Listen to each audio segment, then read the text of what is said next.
Radio Tehran, শুরু হচ্ছে বিশ্ব সংবাদ।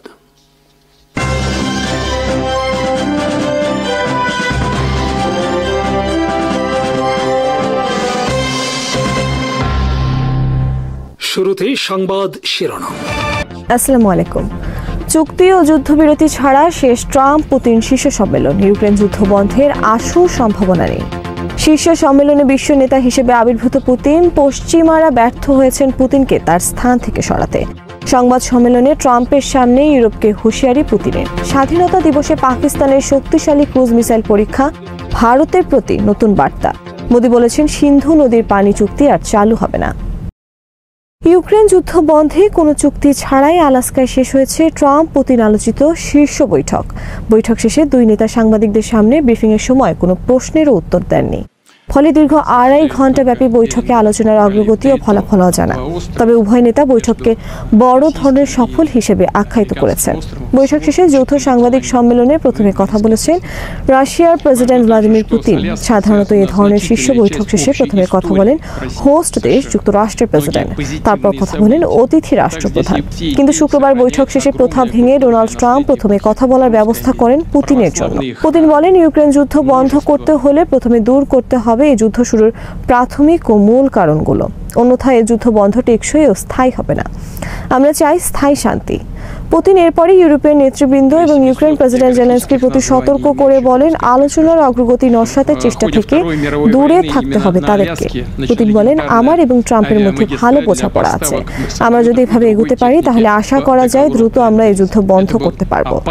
আজ আমরা যেসব বিষয়ে একমত হয়েছি তাতে আমরা ইউক্রেনের শান্তি ফিরিয়ে আনতে পারব বলে বিশ্বাস করি। পুতিন বলেন, ডোনাল্ড ট্রাম্পের সাথে আমিও একমত যে ইউক্রেনের নিরাপত্তা নিশ্চিত করতে হবে, তবে ইউক্রেন থেকে আমাদেরও নিরাপত্তা নিশ্চিত করতে হবে। এরপর পুতিন ট্রাম্পের প্রশংসা করে বলেন, আমি বিশ্বাস করি 2022 সালে ডোনাল্ড ট্রাম্প যদি হোয়াইট হাউসের দায়িত্বে থাকতেন তাহলে ইউক্রেন যুদ্ধ শুরু হতো না। আমি বাইডেনকে অনেক বোঝানোর চেষ্টা করেছি ইউক্রেন যুদ্ধের পরিণতি সম্পর্কে, কিন্তু তিনি আমার কথা আমলে নেননি। সাংবাদিক সম্মেলনের শেষে পুতিন ইংরেজি ভাষায় পরবর্তী শীর্ষ বৈঠকের প্রস্তাব দেন মস্কোয়। ট্রাম্প তখন বলেন, হতে পারে।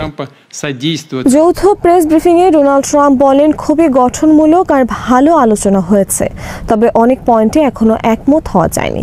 আমি এখন ন্যাটো কর্মকর্তাদের সাথে এবং জেলেনস্কির সাথে কথা বলবো। আমি তাদেরকে বৈঠকের আলোচনা সম্পর্কে অবহিত করব এবং চুক্তির বিষয়টি তাদের উপর নির্ভর করে। আজ পুতিনের সাথে আমাদের পররাষ্ট্রমন্ত্রী মার্কো রুবিও, বিশেষ দূত স্টিভ উইটকফ যেসব বিষয়ে আলোচনা করেছেন সেই বিষয়ে জেলেনস্কিকেও একমত হতে হবে। বৈঠকের বিষয়ে উচ্চ প্রশংসা করে ট্রাম্প বলেন, পুতিনের সাথে আমারও খুব ভালো সম্পর্ক আছে। অতীতে আমরা অনেক গুরুত্বপূর্ণ অনেক বৈঠক করেছি, কিন্তু আমাদের বন্ধুত্বে বাধা সৃষ্টি করেছে রাশিয়ার কিছু লোকজন। তারা 2016 সালে যুক্তরাষ্ট্রের নির্বাচনে হস্তক্ষেপ করা নিয়ে তারা সমস্যা করেছে। আলাস্কার শীর্ষ বৈঠকের 2 দিন আগে ইউরোপিয়ান ইউনিয়ন নেতৃবৃন্দের পক্ষ থেকে প্রবল চাপ সৃষ্টি করা হয় ডোনাল্ড ট্রাম্পের উপর। তারা চাপ সৃষ্টি করেন ইউক্রেনের উপস্থিতি ছাড়া যেন কোনো চুক্তি করা না হয় এবং ইউক্রেনের সম্মতি ছাড়া যেন ইউক্রেনের ভূমি রাশিয়ার হাতে তুলে না দেওয়া হয়। চুক্তিতে অবশ্যই ইউক্রেনের নিরাপত্তা গ্যারান্টি থাকতে হবে। এছাড়া ইউক্রেনকে ন্যাটো এবং ইউরোপিয়ান ইউনিয়নের সদস্যভুক্ত করার ক্ষেত্রে রাশিয়ার হাতে যেন ভেটো পাওয়ার না দেওয়া হয়। শীর্ষ বৈঠকের প্রধান এজেন্ডা হতে হবে অবিলম্বে যুদ্ধবিরতি কার্যকর করা। এসব প্রস্তাব মেনে নিয়ে ট্রাম্প বৈঠকের আগে পুতিনের প্রতি কঠোর হুঁশিয়ারি উচ্চারণ করে বলেন, আলাস্কা বৈঠকে যদি পুতিন যুদ্ধবিরতিতে সম্মত না হন তাহলে তাদের বিরুদ্ধে কঠোর অবরোধ আরোপ করা হবে। ইউরোপিয়ান ইউনিয়নের চাপ এবং ট্রাম্পের হুমকির ফলে আলাস্কা বৈঠক ব্যর্থতার দিকে অগ্রসর হচ্ছে বলে খবর প্রকাশ করা হয় বিশ্বের বিভিন্ন প্রভাবশালী গণমাধ্যমে। বাস্তবে শুক্রবারের বৈঠক শেষ হলো কোনো চুক্তি ছাড়া, এমনকি কোনো যুদ্ধবিরতির ঘোষণাও আসেনি। ফলে আলোচনার মাধ্যমে এই যুদ্ধ শেষ হবে কিনা তা নিয়ে সংশয় থেকেই গেল। ট্রাম্পের সাবেক নিরাপত্তা উপদেষ্টা জন বোল্টন বলেছেন, আলোচনায় ট্রাম্প হারেননি, তবে পুতিন জয়লাভ করেছেন। তিনি যুক্তরাষ্ট্রের অবরোধ এবং যুদ্ধবিরতি দুটোই এড়াতে পেরেছেন। জন বোল্টন বলেছেন, আলোচনায় তাৎক্ষণিক কোনো ফলাফল না আসলেও দুই নেতা যে বসতে পেরেছেন সেটাই অনেক গুরুত্বপূর্ণ বিষয়। ন্যাটো সাবেক সেক্রেটারি জেনারেল ডগলাস লুতে বলেছেন, ট্রাম্প পুতিন শীর্ষ বৈঠকে ট্রাম্পের অর্জন শূন্য আর বিজয়ী হয়েছেন পুতিন। বৈঠকে পুতিন একজন বিশ্ব নেতা হিসেবে আবির্ভূত হয়েছেন। ইউক্রেন যুদ্ধের কারণে বিশ্ব থেকে বিচ্ছিন্ন নেতা পুতিন এই বৈঠকের মাধ্যমে পেয়েছেন আন্তর্জাতিক স্বীকৃতি ও গ্রহণযোগ্যতা। লাল গালিচা, উষ্ণ সংবর্ধনা, ট্রাম্পের গাড়িতে চড়া, এসবই পুতিনের জন্য বিশাল অর্জন। পুতিনকে স্বাগত জানাতে লাল গালিচা বিছিয়ে বিমানের রানওয়েতে দাঁড়িয়েছিলেন ডোনাল্ড ট্রাম্প। এটি একটি বিরাট ঘটনা পুতিনের জন্য। পুতিন যখন বিমান থেকে নেমে আসেন তখন ট্রাম্প তাকে অভিনন্দন জানিয়ে হাতে তালি দিতে থাকেন। ন্যাটোর সাবেক নেতা বলেন, ইউক্রেন যুদ্ধ আশু বন্ধের কোনো সম্ভাবনা নেই। বিবিসির বিশ্লেষণে বলা হয়েছে, বছরের পর বছর ধরেও পশ্চিমারা পুতিনকে তার স্থান থেকে সরাতে পারেননি, তার মনোভাবে কোনো পরিবর্তন আনতে পারেননি। কেবল সুন্দর সুন্দর কিছু কথার মাধ্যমে শেষ হয়েছে শীর্ষ সম্মেলন।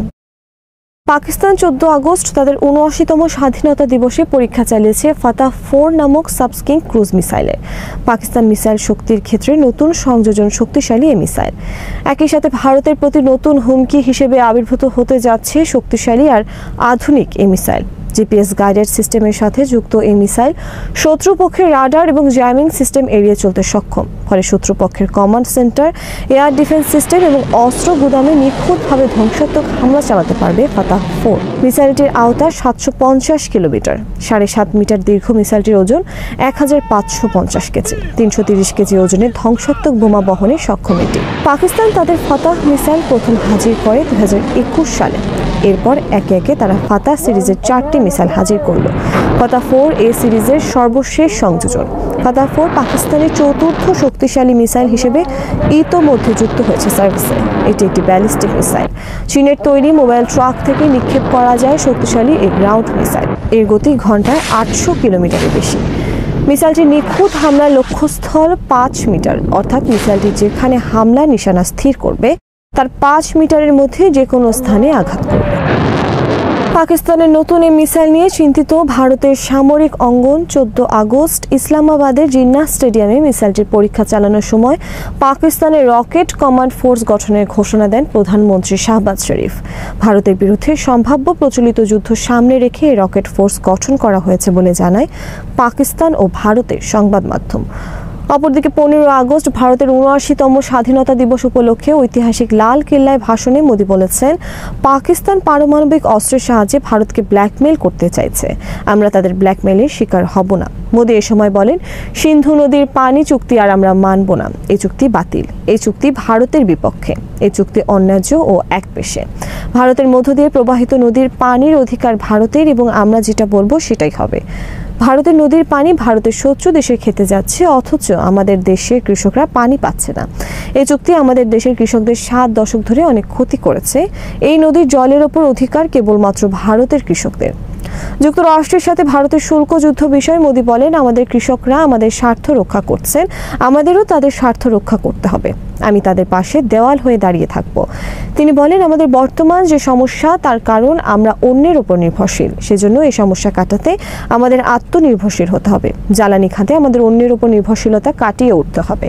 মোদির এই বক্তব্যের পর যুক্তরাষ্ট্রের সাথে সফল বাণিজ্য চুক্তি হওয়া সম্ভব নয় বলে মনে করছেন ভারতের ব্যবসায়ীরা।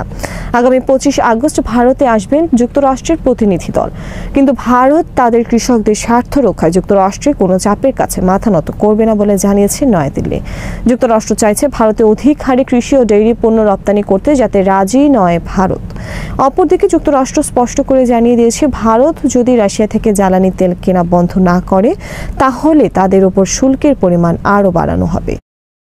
ভারতের গণমাধ্যমে বলা হয়েছে, ডোনাল্ড ট্রাম্প চাচ্ছেন পাকিস্তানের মাধ্যমে ভারতের বিরুদ্ধে যুদ্ধ লাগাতে। সেজন্য তিনি পাকিস্তানকে প্রশ্রয় দিচ্ছেন। তার প্রশ্রয় পাকিস্তান সেনাপ্রধান মার্কিন মুলুকে বসে ভারতের বিরুদ্ধে পারমাণবিক যুদ্ধের হুমকি দিচ্ছেন। এমনকি ট্রাম্প প্রশাসন পাকিস্তানকে মোটা অঙ্কের নগদ অর্থ দিতে পারে, যাতে ভারতের বিরুদ্ধে যুদ্ধের জন্য তারা অস্ত্র কিনতে পারে।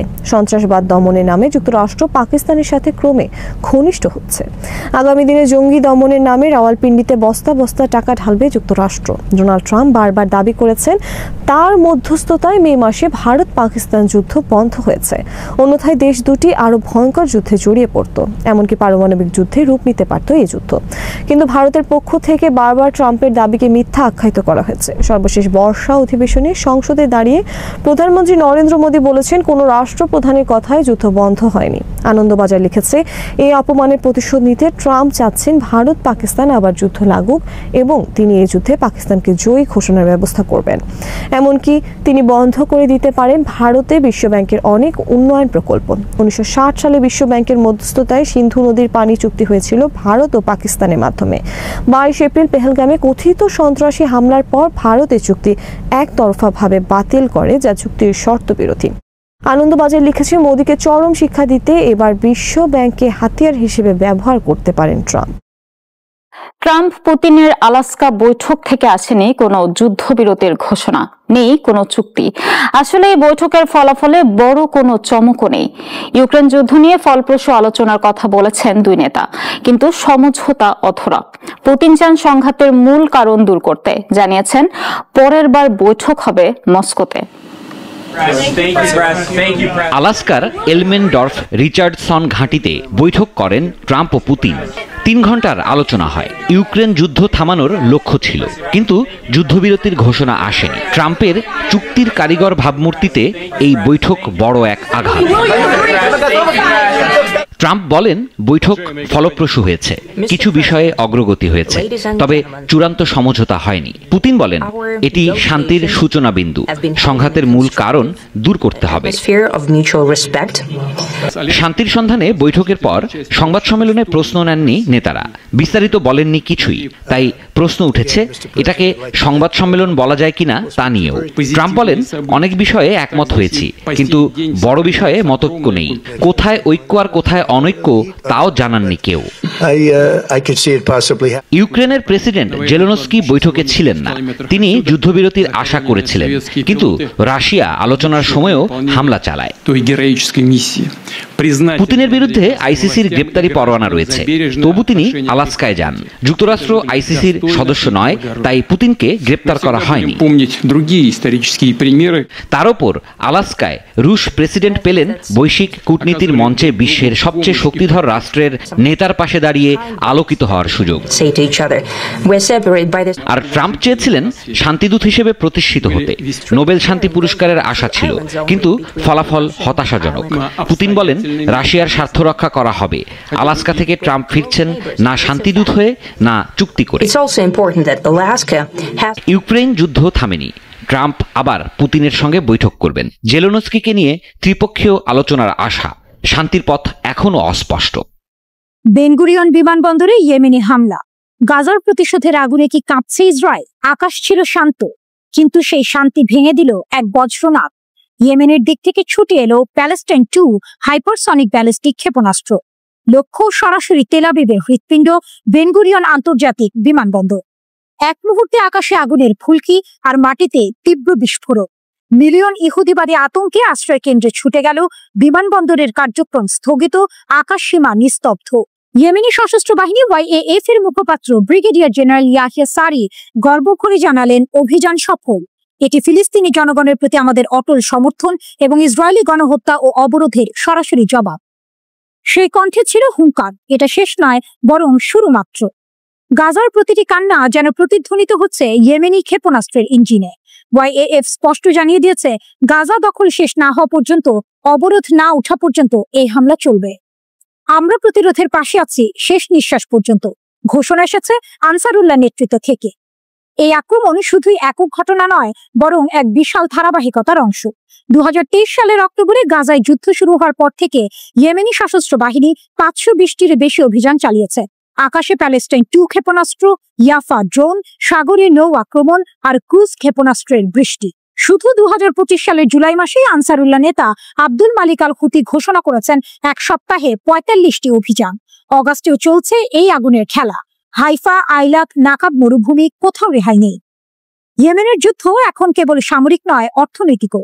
লোহিত সাগরে নৌ অবরোধের 4র্থ পর্যায়ে চলছে। ইসরায়েলি বন্দর ইলাত এখন প্রায় মৃত। 2023 সালে যেখানে 134টি জাহাজ নোঙর করত, 2025 সালের প্রথম 5 মাসে তা নেমে এসেছে মাত্র 6টিতে। জুলাইয়ে বন্দর পুরোপুরি বন্ধ। এই অর্থনৈতিক চাপ ক্ষেপণাস্ত্রের বজ্রাঘাতের সাথে মিলে তৈরি করেছে একদম বন্ধ করা অবস্থা। বেনগুরিয়ন বিমানবন্দর একাধিকবার আঘাতের শিকার হয়েছে। প্রতিবারই একই দৃশ্য, সাইরেন বাজছে, ভীত সন্ত্রস্ত মানুষ দৌড়াচ্ছে আশ্রয় কেন্দ্রে। প্রতিবারই একই দৃশ্য, সাইরেন বাজছে, ভীত সন্ত্রস্ত মানুষ দৌড়াচ্ছে আশ্রয় কেন্দ্রে। ফ্লাইট স্থগিত, আন্তর্জাতিক যাতায়াত বিঘ্নিত। 2025 সালের মে মাসে সরাসরি হামলার পর বিমান চলাচল 13% কমে গেছে। এখানে একটি বড় মোড়। ইয়েমেন একা নয়, ছায়ার আড়াল থেকে হিজবুল্লাহ একই শত্রুর বিরুদ্ধে যুদ্ধের প্রস্তুতি বাড়াচ্ছে। দক্ষিণ লেবাননের সীমান্তে তাদের রকেট নিক্ষেপ প্রস্তুতি, ড্রোন অভিযান আর গোপন অপারেশন আজ ইসরায়েলের দুঃস্বপ্ন। হিজবুল্লাহ ও ইয়েমেন, এই দুই প্রতিরোধ শক্তি যেন ভিন্ন ময়দানে দাঁড়িয়েও একই সুরে গাইছে। আজ ইসরায়েলের আকাশে শুধু ক্ষেপণাস্ত্রের আতঙ্ক নয়, ছায়ার মতো ঘুরিয়ে আসছে প্রতিরোধ ফ্রন্টের মিলিত শক্তি। গাজার আর্তনাদ, বৈরুতের শপথ আর সানার বজ্র সব মিলে যেন লিখে দিচ্ছে এক নতুন সমীকরণ। আর সেই সমীকরণের শেষ লাইনটা খুব স্পষ্ট: আমরা আসছি অবরোধ ভাঙতে, আর বিজয় ছাড়া ফিরব না। বিস্ফোরণের ছাই থেকে উঠছে নতুন সেনাবাহিনী, তুরস্কের হাত ধরে সিরিয়ার পুনর্জন্ম। 13 বছরের রক্তক্ষয়, ধ্বংস আর অশ্রুর পর সিরিয়ার আকাশে যেন আবার ভেসে উঠছে নতুন এক ভোরের আভাস। যে আকাশ একসময় ইসরায়েলি যুদ্ধ বিমানের গর্জনে কেঁপে উঠত, সেখানে আজ প্রতিধ্বনিত হচ্ছে এক ভিন্ন সুর, পুনর্গঠনের, শক্তির আর বেঁচে থাকার প্রতিজ্ঞার। আঙ্কারা ও দামেস্কের টেবিলে সই হলো এমন এক প্রতিরক্ষা চুক্তি যা শুধু কালি নয়, বহন করছে ভবিষ্যতের রক্তমাংস। তুরস্ক প্রতিশ্রুতি দিল সিরিয়ান সেনাবাহিনীকে দেবে আধুনিক অস্ত্র, উন্নত লজিস্টিক সরঞ্জাম আর প্রয়োজনে পরিচালনার প্রশিক্ষণও। তুরস্কের প্রতিরক্ষা মন্ত্রী ইয়াসার গুলার স্পষ্ট জানিয়ে দিলেন, আমরা শুধু সহায়তা নয়, দিচ্ছি নিরাপত্তার ঢাল। কিন্তু এর পেছনে আছে আরো বড় গল্প। যুক্তরাষ্ট্র সমর্থিত কুর্দি নেতৃত্বাধীন এসডিএফ, যাদের নতুন সরকারের সাথে মার্চ মাসে রাষ্ট্র কাঠামোয় অন্তর্ভুক্ত হওয়ার কথা ছিল, তারা এখনো শর্ত পূরণ করেনি। আঙ্কারা চাইছে এই বিলম্ব যেন শেষ হয়, কারণ সিরিয়ার নিরাপত্তার জন্য একক সেনাবাহিনী হতে পারে সবচেয়ে বড় নিশ্চয়তা। সিরিয়ার সরকারি সংস্থা সানা বলছে, চুক্তির লক্ষ্য স্পষ্ট: সেনাবাহিনীর সক্ষমতা জোরদার, প্রতিষ্ঠান উন্নয়ন, কাঠামো শক্তিশালী করা আর নিরাপত্তা খাতে বড় সংস্কার আনা। এর আওতায় সন্ত্রাস দমন, মাইন অপসারণ, সাইবার প্রতিরক্ষা, সামরিক প্রকৌশল, শান্তিরক্ষা মিশন সবই থাকবে। এমনকি তুর্কি বিমান ঘাঁটি স্থাপন ও F-16 যুদ্ধ বিমান মোতায়েনের কথাও আলোচনায়। তুরস্কের শক্তি এখানে কেবল সেনাবাহিনীতে নয়, 20,000-এরও বেশি সৈন্য এখনো সিরিয়ায় অবস্থান করছে, আর এই মুহূর্তে সরে যাওয়ার কোনো পরিকল্পনা নেই। যুদ্ধের ধোঁয়া ম্লান হওয়ার আগেই দুই দেশের বাণিজ্য বেড়েছে চোখে পড়ার মতো। 2025 সালের জানুয়ারিতে সিরিয়ায় তুরস্কের রপ্তানি বেড়েছে 38%। নির্মাণ সামগ্রী, যন্ত্রপাতি, ধাতু, যা সিরিয়ার পুনর্গঠনের প্রাণ। জ্বালানি সহযোগিতায় আলেপ্পোতে নতুন গ্যাস পাইপলাইন, বিদ্যুৎ গ্রিড একীকরণ, এমনকি খনি ও ফসফেট খাতে বিনিয়োগও চলছে। কিন্তু কেন এই চুক্তি এত জরুরি? এর উত্তর লুকিয়ে আছে 2024 সালের ডিসেম্বরের এক ভয়াবহ অধ্যায়ে। মাত্র 48 ঘন্টায় ইসরায়েল চালিয়েছিল 350-এরও বেশি বিমান হামলা, গুঁড়িয়ে দেয় সিরিয়ার সামরিক অবকাঠামোর 70 থেকে 80%।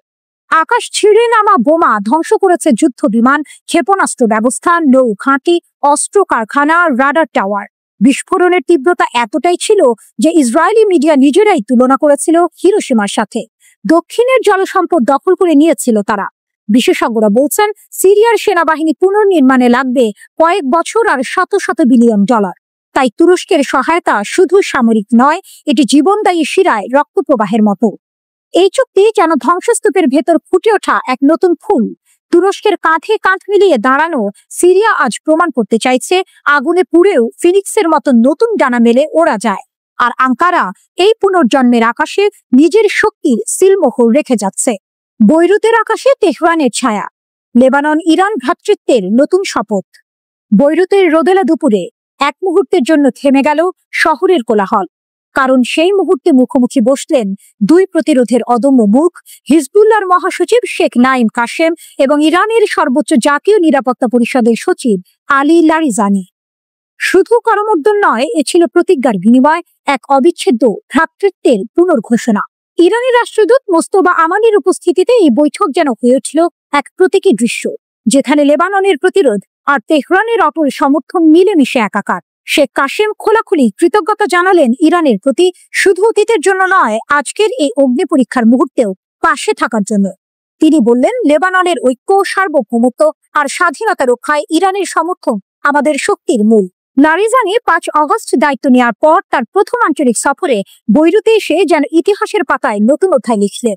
আগমনের পরে ঘোষণা করলেন, যে পরিস্থিতি হোক, লেবাননের জনগণের পাশে থাকবে ইরান। তিনি স্মরণ করালেন, দুই জাতির সম্পর্ক শুধু কৌশলগত স্বার্থ নয়, ভাগাভাগি করা ইতিহাস, সংস্কৃতি এবং রক্তের বন্ধনে গাঁথা।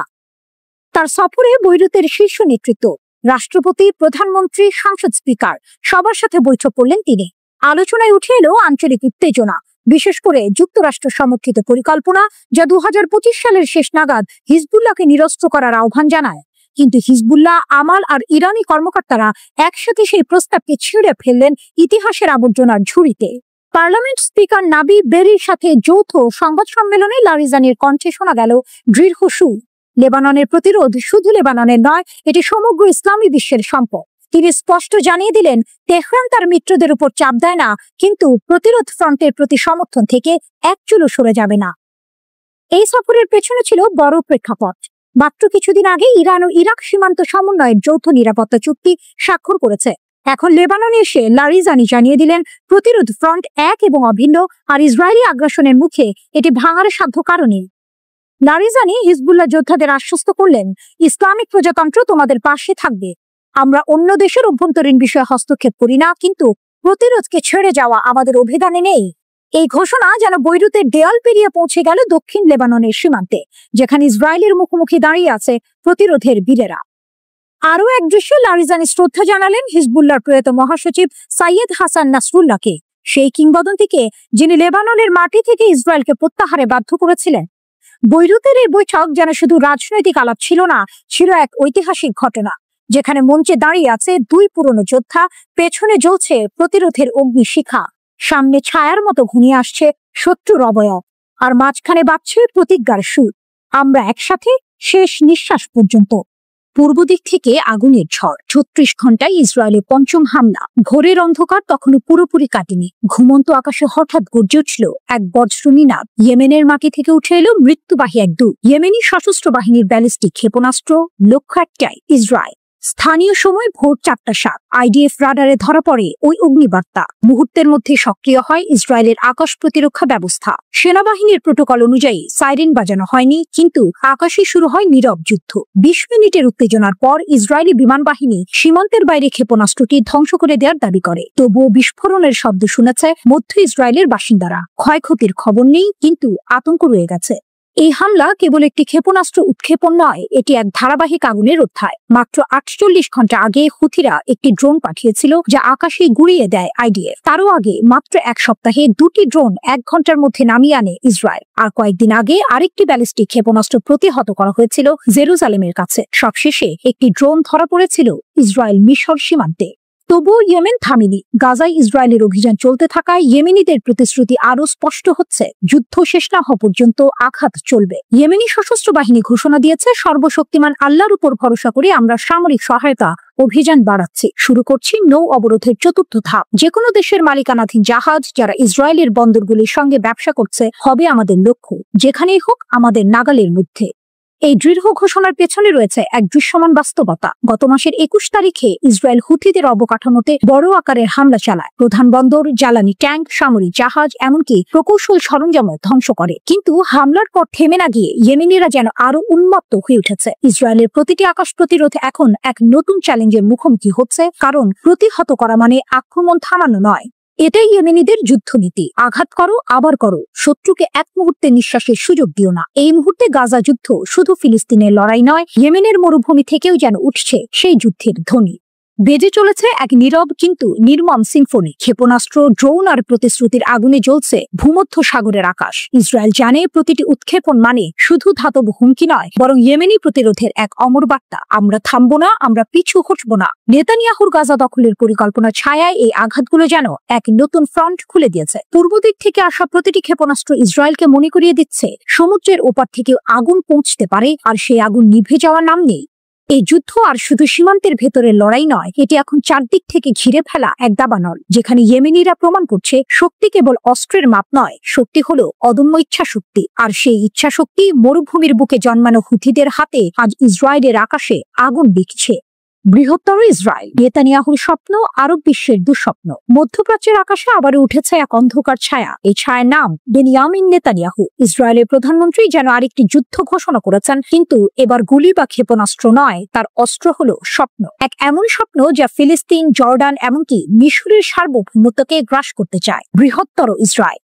তেল আবিবে এক মন্ত্রিসভা বৈঠকে নেতানিয়াহু তার দৃষ্টিভঙ্গি তুলে ধরেন। সরাসরি না বললেও তার কথায় স্পষ্ট, গাজা ও পশ্চিম তীরের ওপর স্থায়ী নিয়ন্ত্রণ চান তিনি। জর্ডান একে বলেছে ভ্রান্ত উস্কানি, জাতিসংঘ সনদের সরাসরি লঙ্ঘন। জর্ডানের পররাষ্ট্র মন্ত্রণালয়ের মুখপাত্র সুফিয়ান কুদা কঠোর ভাষায় জানান, এ ধরনের বক্তব্য ফিলিস্তিনের অধিকার মুছে দিতে পারবে না, বরং সংখ্যাকে আরো উস্কে দেবে।